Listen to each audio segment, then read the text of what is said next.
Changez Khan 1211 EC ऐं 1236 EC जे विच धारे हिंदुस्तान जे बॉर्डर ते हिकु ख़ौफ़ातो ककर उथियो।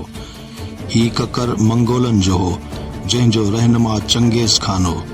चंगेज़ खान पंहिंजे हिकु दुश्मन जा पेरा खणंदो सिंधु नदी ताईं अची पहुतो, पर हू उते ई रुकिजी वियो ऐं हिंदुस्तान हिकु वॾे तूफ़ान खां बची वियो। हुन खां तक़रीबन 200 साल पोइ साॻे ई ख़ानदान जो हिकु माण्हू तैमूर हिंदुस्तान में क़त्लेआम ऐं जबर जे तूफ़ान सां आयो। जेतोणीक चंगेज़ खान हिते कोन आयो हो, पर केतिरनि ई मंगोलनि हिंदुस्तान ते राता ॾियण ऐं सिधो लाहौर ताईं चढ़ाई करण पंहिंजी मामूल बनाए छॾियो हो। उहे कॾहिं कॾहिं त एतिरो ख़ौफ़ ऐं हिरास पखीड़ींदा हुआ ऐं सुल्ताननि खे बि एतिरो ढिॼारींदा हुआ जो हू माल ॾेई पंहिंजी जिंद छॾाइण में ई ख़ैरियत सम्झंदा हुआ।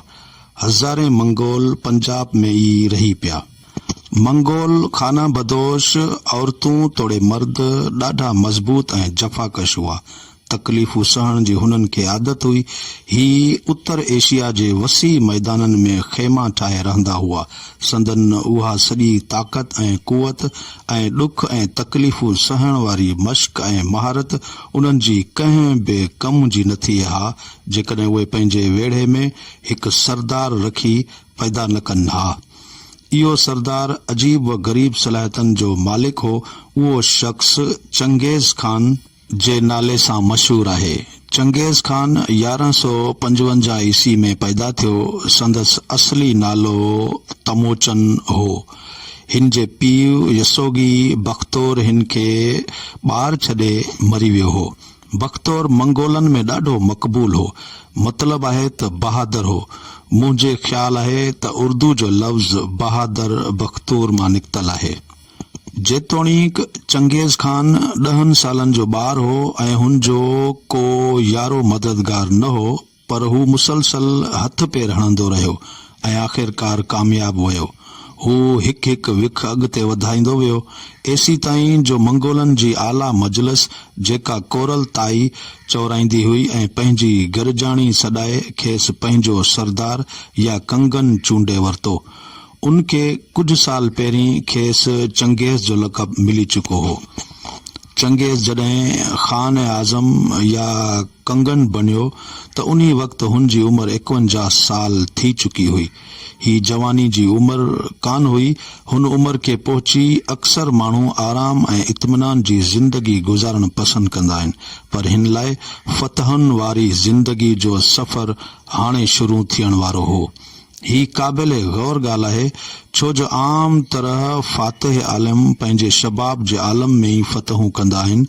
इन मां असीं इहो नतीजो बि कढी सघूं था त चंगेज़ जवानीअ जे जोश में अची एशिया खे कोन घोटियो हो, पर हू पक्की उमिरि जो होशियार ऐं होशमंद इंसान हो ऐं हर वॾे कम खे हथ लाइण खां अॻु उन्हे जे नतीजे ते गौर ऐं उन लाइ पूरी तयारी करे वठंदो हो। मंगोल खाना बदोश हुआ। शहरनि ऐं शहरी ज़िंदगी जे रंग ढंग खां बि खेनि नफ़रत हुई। केतिरा माण्हू इहो सम्झंदा आहिनि त जीअं त हू खाना बदोश हुआ, उन्हे करे बिल्कुलु वहशी हूंदा, पर इहो ख़्याल ग़लति आहे। ईअं ज़रूर आहे त खेनि शहर जे केतिरनि ई फ़ननि जो इल्मु कोन हो, पर हुननि पंहिंजी ज़िंदगी ऐं माशरत खे हिकु अलॻि थलॻ रंग में रंगे वरितो हो ऐं पंहिंजी तंज़ीम ॾाढी आला पैमाने ते कई हुई।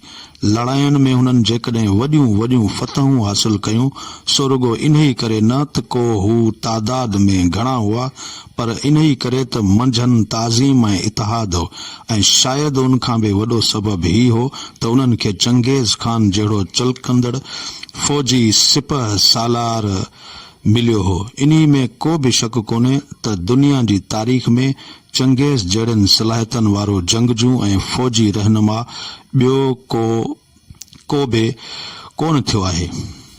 सिकंदर ऐं सीज़र कैसर जे हिन जे साम्हूं का बि हक़ीक़त कान्हे। चंगेज़ वॾी होशियारीअ सां हमले जूं तयारियूं कयूं। हुन पंहिंजी फ़ौज खे लड़ाई जी सिख्या ॾिनी। हुन सभिनी खां वधीक पंहिंजनि घोड़नि ऐं सवारीअ जे जानवरनि जी सिख्या ते तवजो ॾिनो ऐं हिन ॻाल्हि जो ख़ासि इंतज़ाम कयो त हिकु घोड़े जे मरण खां पोइ ॿियो घोड़ो तकिड़ो ऐं उन जी जाइ वलारे सघे। खाना बदोशनि लाइ घोड़नि खां वधीक अहम का ॿी शइ न हूंदी आहे। सभिनी तयारियुनि खां पोइ हिन ओभर ॾांहुं कायो ऐं उत्तर चीन ऐं मंचोरिया जे कीन सल्तनत खे लॻभॻि ख़तम करे छॾियो ऐं पेकिंग ते कब्ज़ो करे वरितो। हिन कोरिया खे बि फतह करे वरितो। संग ख़ानदान वारनि सां दोस्ती कई ऐं मालूम थिए थो त हुननि ॾखण कीन खे फतह करण लाइ हिन जी मदद कई हुई, पर खेनि कहिड़ी ख़बर त इन खां पोइ ख़ुदि संदन वारो अचण वारो आहे। चंगेज़ बाद में संगन खे बि हेठां करे वरितो। हुननि फतहनि खां पोइ हू आराम करे सघियो थे। ईअं मालूम थिए थो त ओलह ते हमलो करण हुन जी ख़्वाहिश कान हुई। हू शाह ख्वारज़म सां दोस्ताना नाता क़ाइमु करणु घुरे पियो, पर ईअं थी न सघियो। हिकु पुराणी चवणी आहे जंहिंजो मतिलबु हीअ आहे, ख़ुदा जंहिंखे बर्बाद करणु चाहींदो आहे उन्ही जो दिमाग़ फेरे छॾींदो आहे।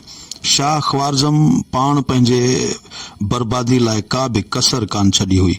हुन जी हिकु सूबेदार कन मुग़ल वापारियुनि खे क़तल करे छॾियो। चंगेज़ पोइ बि ठाह लाइ ख़्वाहिशमंद हो। हुन पंहिंजा सफ़ीर मोकिलिया ऐं दरख़्वास्त कई त उन्हीअ सूबेदार खे सज़ा ॾिनी वञे, पर बेवकूफ़ बादशाह एतिरो मगरूर हो जो हुन सफ़ीरनि खे ज़लील करे क़तल कराए छॾियो। चंगेज़ लाइ हिन हरकत खे बर्दाश्त करण नामुमकिन हो, पर हुन तकड़ खां कमु न वरितो। पहिरें हुन वॾी होशियारीअ सां तयारियूं कयूं ऐं पोइ ओलह ॾांहुं हलण जो नगारो वॼायो। 1219 ईस्वी में शुरू थियल हिन यलगार एशिया ऐं कंहिं हद ताईं यूरोप जा वण वॼाए छॾिया। ईअं मालूम थिए थो त हिकु वॾो वेलण हो जेको वॾनि वॾनि शहरनि ऐं किरोड़े माण्हुनि खे बेरहमी सां वेलींदो थी वियो। ख्वारज़म जी सल्तनत तबाह थी वई। बुखारा जो वॾो शहर जंहिंमें केतिरा ई महल हुआ ऐं 10 लख जी आबादी हुई, साड़े रख कयो वियो। राजधानी समरकंद बर्बाद थी वई ऐं उन जी 10 लख आबादी मां रुगो 50,000 माण्हू बची सघिया। हिरात, बलख ऐं ॿिया केतिरा ई आबाद शहर उजड़ी विया। लखें माण्हू मौत जी अवधि निंड सुम्हारिया विया। जेको फन ऐं हथ जो हुनर सालनि खां विच एशिया में वधी वेझी रहियो हो, उन जो नालो निशान ख़तम थी वियो। ईरान ऐं विच एशिया में तमदन वारी ज़िंदगी जो ख़ात्मो थी वियो। जितां जितां चंगेज़ गुज़रंदे थे वियो, वसंदियूं ऐं वाहण वीरान थींदा विया। शाह ख्वारज़म जो पुट जलालुद्दीन हिन तूफ़ानी हमले ॾाढो बहादुरी सां विड़ियो हो। हू पोइते हटंदो सिंधु नदीअ ताईं हलियो आयो ऐं जॾहिं हुते बि चइनी पासनि खां घेरजी वियो त चवनि था त हू पंहिंजे घोड़े ते वेठो ऐं 3 फुट हेठि सिंधु दरिया में टपी पियो ऐं तरी वञी हुन भर निकितो। चंगेज़ हुन जे पोयां लॻण खे फज़ूल समझो। तुर्कन ऐं बगदाद जी ख़ुशकिस्मती हुई जो चंगेज़ साणनि का हथ चुरांद कान कई ऐं उत्तर ॾांहुं रूस हलियो वियो। हुन कैफ जे ग्रान डेविक खे शिकस्त ॾेई क़ैद करे वरितो। उन खां पोइ तंगतुन जी बग़ावत खे दॿाइण लाइ ओभर ॾांहुं मोटी आयो। चंगेज़ 1227 ईस्वी में 72 सालनि जी उमिरि में फौत थी वियो। हुन जी सल्तनत ओलह में कारे समंड ऐं ओभर में पैसिफिक समंड ताईं पखड़ियल हुई। अञा बि मंझसि ॾाढी फुर्ती हुई ऐं हू ॾींहों ॾींहुं अॻिते वधंदो पिए वियो। हुन जी राजधानी अञा ताईं मंगोलिया जो हिकु नंढो शहर कराकरम ई हो। खाना बदोश हूंदे बि चंगेज़ खान में गज़ब जूं तनज़ीबी सलाहियतूं हुयूं। सभ खां वॾो अक़ल वारो कमु हुन इहो कयो हो जो हुन पंहिंजे मदद लाइ क़ाबिल वज़ीर मुक़ररु कया हुआ। इहो ई कारण आहे जो संदसि अज़ीम शान सल्तनत, जंहिंखे हिन तमाम घटि अरसे में फतह करे वरितो हो। हुन जे मरण खां पोइ बि छड़ो छड़ थी न सघी। अरब ऐं ईरानी मोरखनि जी नज़र में चंगेज़ हिकु शैतान आहे। उहे खेसि ख़ुदा जो कहर चवंदा आहिनि। हुन खे वॾो ज़ालिम माण्हू ॿुधायो वियो आहे। उनमें को बि शक कोन्हे त हू हिकु ज़ालिम हो, पर उन्ही ज़माने जे ॿिनि केतिरनि ई हुकुमराननि ऐं हुन में को घणो फ़र्क़ु कोन हो। हिंदुस्तान में अफ़गान बादशाह कुछ नंढे पैमाने ते हुन जो नमूनो पेश करे रहिया हुआ। जॾहिं गज़नी ते अफ़गानियुनि 1150 ईस्वी ते कब्ज़ो कयो त पराई बाह कढण लाइ हुननि पहिरियां त हिन शहर खे लुटियो फुरियो ऐं पोइ बाह ॾेई छॾी। 7 ॾींहं फुरलुट ऐं क़त्लेआम जारी रहियो। जेको मर्द मिलियो थे सो मारियो थे वियो। सभिनी औरतनि ऐं ॿारनि खे क़ैद कयो वियो। महमूदी यानी सुल्तान महमूद जे ख़ानदान वारा बादशाहनि जूं महिलातूं ऐं इमारतूं जेके दुनिया में लासानी सम्झियूं वेंदियूं हुयूं, तबाह ऐं बर्बाद कयूं वयूं। मुसलमाननि जो पंहिंजनि भाई बंदियुनि सां इहो सलूक हो। अफ़गानियुनि जी उन्हनि कारनामनि ऐं विच एशिया ऐं ईरान में चंगेज़ खान जे क़त्लेआम में उसूलनि को बि फ़र्क़ु कोन्हे। चंगेज़ खान शाह ख्वारज़म खां ख़ासि करे नाराज़ हो, छो जो शहनशाह संदसि सफ़ीरनि खे क़त्ल करे छॾियो। इन्ही करे ही खून जो मामिलो हो। ॿिनि जॻहनि ते बि चंगेज़ ॾाढी तबाही मचाई ऐं क़त्लेआम कयो, पर एतिरी न जेतिरी विच एशिया में कयई। शहरनि खे अहिड़ी तरह बर्बाद करण जे पोयां चंगेज़ जे अंदरि ॿियो जज़्बो पिणु छोलियूं हणी रहियो हो। हू तबन खाना बदोश हो। नंढनि वॾनि शहरनि खां हुन खे नफ़रत हुई। हिकु दफ़े हुन में इहो ख़्याल बेपैदा थियो हो त चीन जा सभु शहर बर्बाद करे छॾजनि, पर ख़ुशकिस्मती चइजे जो हुन ईअं करण खां पासो कयो। हुन जो ख़्याल हो त मुतमदन ऐं खाना बदोशी वारी ज़िंदगी खे हिक ॿिए सां गॾाए छॾिजे, पर इहो न उन वक़्तु मुमकिन हो ऐं न हाणे मुमकिन आहे। चंगेज़ खान जे नाले सां शायदि इहो भायो वञे त हू को मुसलमान हो, पर अहिड़ी का बि ॻाल्हि कान्हे। हू मंगोल हो। मज़हब जे मामले में चंगेज़ ॾाढो खुलियल दिल जो मालिक हो। हुन जो जेकॾहिं को मज़हब हो त उहो शामानी मज़हब हो।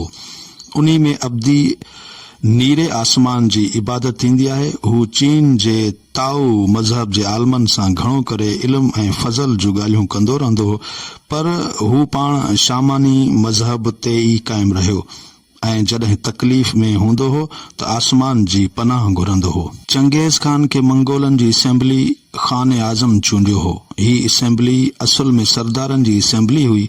अवाम जी उन में का बि नुमाइंदगी कान हुई। अहिड़ी तरह चंगेज़ खान सरदारनि जो सरदार हो। चंगेज़ पढ़ियल लिखियल कोन हो। हुन जा सभु साथी बि हुन जहिड़ा ई हुआ। शायदि केतिरनि ॾींहंनि ताईं हू इहो न ॼाणींदो हो त लिखण जो बि को फन आहे। पैगाम ज़बानी मोकिलिया वेंदा हुआ ऐं आम तौर ते मंज़ूम तमसीली ऐं चवणनि जी शिकिल में हूंदा हुआ। तअजुब जी ॻाल्हि इहा आहे त ज़बानी पैगामनि ज़रिए हू एॾी वॾी सल्तनत जो कारोबार कीअं हलाईंदो हो। जॾहिं चंगेज़ खे लिखत जे फन जी परोड़ पई त हुन खे उन्ही जी अहमियत में ऐं कारज जो जल्दी एहसास थी वियो ऐं हुन पंहिंजे छोकरनि ऐं ख़ासि सरदारनि खे उन जे सिखण जो हुकुम ॾेई छॾियो। हिन इहो बि हुकुम ॾिनो त मंगोलनि जो पुराणो रिवायती कानून ऐं हुन जी हिकमत अमली जूं ॻाल्हियूं बेकलम बंदि कयूं वञनि। हुन जी मुराद हुई त ही रिवायती कानून हमेशा लाइ अटल हुजे, जंहिंमें को बि ज़रे बराबर तरमीम न करे सघे। बादशाह लाइ बि ज़रूरी हो त हू हुन आइन जी पासदारी करे, पर उहो न बदिलजंदड़ कानून हाणे नायाब ऐं अॼुकल्ह जे मुग़लनि खे बि उन्ही जी